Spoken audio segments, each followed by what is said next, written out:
A Christmas Carol by Charles Dickens. Stave 5, the end of it. Yes! And the bedpost was his own, the bed was his own, the room was his own, best and happiest of all, the time before him was his own to make amends in. I will live in the past, the present, and the future, Scrooge repeated as he scrambled out of bed. The spirits of all three shall strive within me. Oh, Jacob Marley, heaven and the Christmas time be praised for this. I say it on my knees, old Jacob, on my knees. He was so fluttered and so glowing with his good intentions that his broken voice could scarcely answer to his call. He had been sobbing violently in his conflict with the spirit, and his face was wet with tears.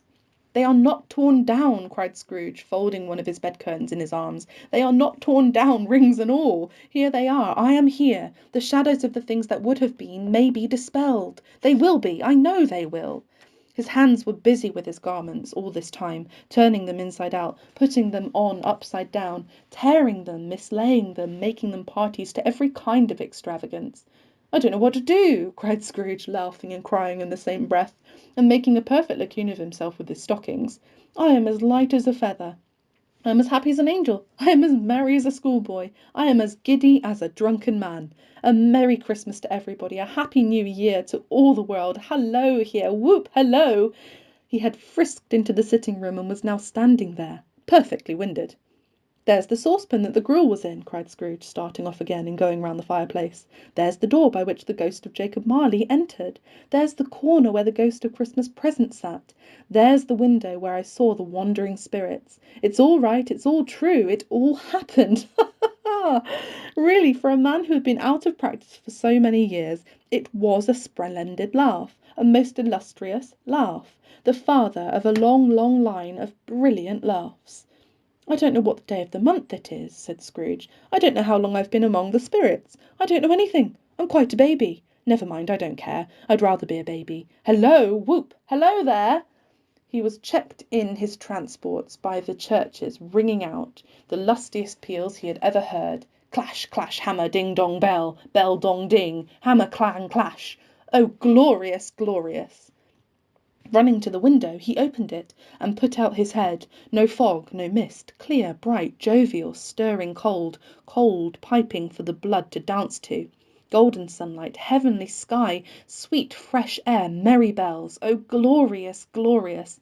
"What's to-day?" cried Scrooge, calling downwards to a boy in Sunday clothes, who perhaps loitered in to look about him. "Eh?" returned the boy with all his might of wonder. "What's to-day, my fine fellow?" said Scrooge. "To-day?" replied the boy. "Why, it's Christmas Day." "It's Christmas Day!" said Scrooge to himself. "I haven't missed it. The spirits have done it all in one night. They can do anything they like. Of course they can. Of course they can. Hello, my fine fellow." "Hello," returned the boy. "Do you know the poulterers in the next street but one at the corner?" Scrooge inquired. "I should hope I did," said the lad. "An intelligent boy," said Scrooge, "a remarkable boy. Do you know whether they've sold the prize turkey that was hanging up there? Not the little prize turkey, the big one." "What, the one as big as me?" returned the boy. "What a delightful boy," said Scrooge. "It's a pleasure to talk to him. Yes, my buck." "It's hanging there now," replied the boy. "Is it?" said Scrooge. "Go and buy it." "Walker!" exclaimed the boy. "No, no, I am in earnest. Go and buy it, and tell him to bring it here, that I may give them the directions where to take it. Come back with the man, and I'll give you a shilling. Come back with him in less than 5 minutes, and I'll give you half a crown." The boy was off like a shot. He must have had a steady hand at trigger, who could have got a shot off half so fast. "I'll send it to Bob Cratchit's," whispered Scrooge, rubbing his hands and splitting with a laugh. "He shan't know who sends it. It's twice the size of Tiny Tim. Joe Miller never made such a joke as sending it to Bob's will be." The hand in which he wrote the address was not a steady one, but write it he did, somehow, and went downstairs to open the street door, ready for the coming of the poulterer's man. As he stood there waiting his arrival, the knocker caught his eye. "I shall love it as long as I live," cried Scrooge, patting it with his hand. "I scarcely ever looked at it before. What an honest expression it has in its face. It's a wonderful knocker. Here's the turkey. Hello, whoop, how are you? Merry Christmas." It was a turkey. He never could have stood upon his legs, that bird. He would have snapped them short off in a minute, like sticks of sealing wax. "Why, it's impossible to carry that to Camden Town," said Scrooge. "You must have a cab."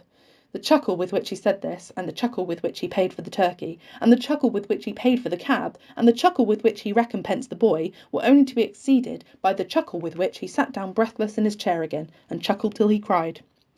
Shaving was not an easy task, for his hand continued to shake very much, and shaving requires attention, even when you don't dance while you're at it. But if he had cut the end of his nose off, he would have put a piece of sticking plaster over it and been quite satisfied. He dressed himself all in his best, and at last got out into the streets. The people were by this time pouring forth, as he had seen them with the ghost of Christmas present, and, walking with his hands behind him, Scrooge regarded everyone with a delighted smile. He looked so irresistibly pleasant, in a word, that 3 or 4 good-humoured fellows said, "Good morning, sir, a Merry Christmas to you," and Scrooge said often afterwards that, of all the blithe sounds he had ever heard, those were the blithest in his ears. He had not gone far, when coming on towards him he beheld the portly gentleman who had walked into his counting-house the day before, and said, "Scrooge and Marley's, I believe." It sent a pang across his heart to think how this old gentleman would look upon him when they met, but he knew what path lay straight before him, and he took it. "My dear sir," said Scrooge, quickening his pace, and taking the old gentleman by both hands, "how do you do? I hope you succeeded yesterday. It was very kind of you. A Merry Christmas to you, sir." "Mr. Scrooge?" "Yes," said Scrooge, "that is my name, and I fear it may not be pleasant to you. Allow me to ask your pardon, and will you have the goodness—" Here Scrooge whispered in his ear. "Lord bless me!" cried the gentleman, as if his breath were gone. "My dear Mr. Scrooge, are you serious?" "If you please," said Scrooge, "not a farthing less. A great many back payments are included in it, I assure you. Will you do me that favour?" "My dear sir," said the other, shaking hands with him, "I don't know what to say to such munificent—" "Don't say anything, please," retorted Scrooge. "Come and see me. Will you come and see me?" "I will," cried the old gentleman, and it was clear he meant to do it. "Thank ye," said Scrooge. "I am much obliged to you. I thank you 50 times. Bless you." He went to church, and walked about the streets, and watched the people hurrying to and fro, and patted the children on the head, and questioned beggars, and looked down into the kitchens of houses and up to the windows, and found that everything could yield him pleasure. He had never dreamed that any walk, that anything, could give him so much happiness. In the afternoon he turned his steps towards his nephew's house. He passed the door a dozen times before he had the courage to go up and knock, but he made a dash and did it. "Is your master at home, my dear?" said Scrooge to the girl. "Nice girl, very." "Yes, sir."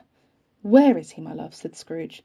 "He's in the dining-room, sir, along with mistress. I'll show you upstairs, if you please." "Thank ye, he knows me," said Scrooge, with a hand already on the dining-room lock. "I'll go in here, my dear." He turned it gently, and sidled his face in round the door. They were looking at the table, which was spread out in great array, for these young housekeepers are always nervous on such points, and like to see everything is right. "Fred!" said Scrooge. Dear heart alive, how his niece by marriage started! Scrooge had forgotten for the moment about her sitting in the corner with the footstool, or he wouldn't have done it on any account. "Why, bless my soul!" cried Fred. "Who's that?" "It's I, your Uncle Scrooge. I've come to dinner. Will you let me in, Fred?"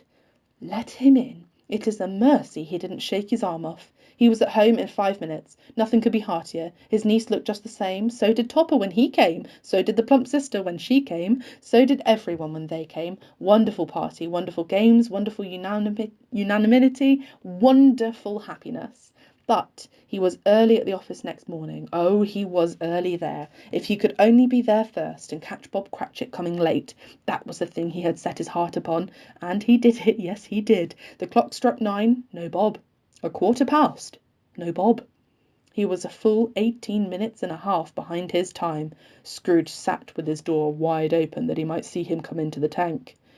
His hat was off before he opened the door, his comforter too. He was on his stool in a jiffy, driving away with his pen, as if he were trying to overtake 9 o'clock. "Hello!" growled Scrooge in his accustomed voice, as near as he could feign it. "What do you mean by coming here at this time of day?" "I'm very sorry, sir," said Bob. "I am behind my time." "You are!" repeated Scrooge. "Yes, I think you are. Step this way, if you please." "It's only once a year, sir," pleaded Bob, appearing from the tank. "It shall not be repeated. I was making rather merry yesterday, sir." Now, I'll tell you what, my friend, said Scrooge, I am not going to stand this sort of a thing any longer, and therefore, he continued, leaping from his stool and giving Bob such a dig in the waistcoat that he staggered back into the tank again, and therefore I am about to raise your salary.